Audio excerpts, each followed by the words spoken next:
मग आता उद्यापासून पावसाचा जोर ओसरणार आहे। एकदम संपूर्ण पाऊस राज्यातला ओसरला दिसेल। मुंबईचा देखील पावसाचा जोर ओसरणार आहे, पुण्याकडला ओसरणार आहे, नाशिकचा ओसरणार आहे, कोकणपट्टी घाटमाथ्यावरचा देखील 2 दिवसानंतर ते देखील जोर ओसरणार आहे। आता खूप काही मोठा पाऊस पडणार नाही, राज्यात चांगलं सूर्यदर्शन होणार आहे आणि हवामान कोरडं राहणार आहे, म्हणून हा अंदाज महाराष्ट्रातल्या सर्व शेतकऱ्यांना लक्षात द्यायचा। त्याच्यानंतर राज्यामध्ये बऱ्याच भागामध्ये हा पाऊस झाला आणि त्याच्यामध्ये देखील आणखीन काही भाग वंचित आहे, तर त्या शेतकऱ्याला सांगू इच्छितो की राज्यामध्ये आता पाऊस कधी येणार आहे, तर काय होणार आहे 15 जुलैच्या नंतर 15, 16, 17 जुलैच्या नंतर राज्यात पुन्हा थोडाच विखुरलेल्या स्वरूपाचा सगळीकडे पडणार नाही। फक्त ते पाऊस काय होणार आहे, जे वंचित जिल्हे आहेत, एक नांदेड जिल्हा झालं, काही भाग लातूर जिल्हा, धाराशिव जिल्हा, सोलापूर जिल्हा आणि बीड जिल्ह्याचा, त्या भागामध्ये काय होणार आहे 15, 16, 17 जुलैच्या दरम्यान तुरळक ठिकाणी भाग बदलत त्या 2-3 जिल्ह्यामध्ये एक पावसाची हजेरी असणार आहे, म्हणून हा अंदाज लक्षात। महाराष्ट्रात देखील विखुरलेल्या स्वरूपाचा 15, 16, 17ला थोडाफार पाऊस येणार आहे, सगळीकडे पडणार नाही, फक्त स्थानिक वातावरण तयार होऊन ते पाऊस पडेल, म्हणून हे अंदाज शेतकऱ्यांना लक्षात। त्याच्यानंतर राज्यात आणखीन परत चांगला असा जसा आता मागे अतिवृष्टी ढगफुटी झाली तसा पावसाला आणखीन आता जुलैचा शेवटच्या आठवड्यापर्यंत आता वाट बघावी लागणार आहे, म्हणून हे अंदाज लक्षात। आता ज्यांच्याकडे सोयाबीन असेल तर त्यांनी काय करायचं, आता जमिनीमध्ये ओल भरपूर आहे, 10-12 दिवस झाले असेल तर तुम्ही तुमचं तणनाशक फवारू शकता, कीटकनाशकाच्या फवारणी करू शकता, डवरणी वखरणी करू शकता, म्हणून शेतीची कामे करून घ्यावी। पण राज्यात मात्र आता मुंबईकरांना आता या पावसापासून सुटका भेटणार आहे, म्हणजे तिकडे देखील उद्यापासून एकदम हवामान कोरडं होणार आहे, म्हणून मुंबईकरांसाठी आनंदाची बातमी, नाशिक जिल्ह्यासाठी आनंदाची बातमी, पुणे जिल्हा, घाटमाथा, कोल्हापूर जिल्हा तिकडे देखील आता परत पूर काय वाढणार नाही, म्हणून त्यांच्यासाठी देखील आनंदाची बातमी। हे जे लो प्रेशर होतं, हे लो प्रेशर गुजरातकडे जाणार आहे, गुजरातमधून काय होणार आहे इंदोर मध्य प्रदेशकडे जाणार आहे, मध्य प्रदेशकडून काय होणार आहे उत्तर प्रदेशकडे जाणार आहे, उत्तर प्रदेशकडून इकडं नेपाळ ह्या तिकडं जाईल आणि तिकडं स्थिरावं, पण त्याला स्थिरावायला आणखीन 4 दिवस लागतात।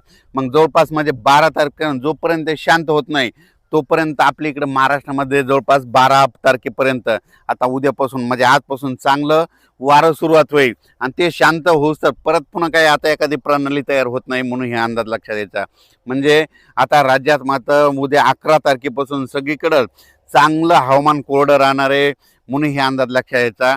फक्त 15, 16, 17च्या दरम्यान परत एकदा पावसाळी वातावरण तयार होईल, पण तो इतका पाऊस असा जोराचा पडणार नाही, फक्त तुरळक भागातच विखुरलेल्या स्वरूपाचा ते असणार आहे, म्हणून हे अंदाज लक्षात द्यायचा।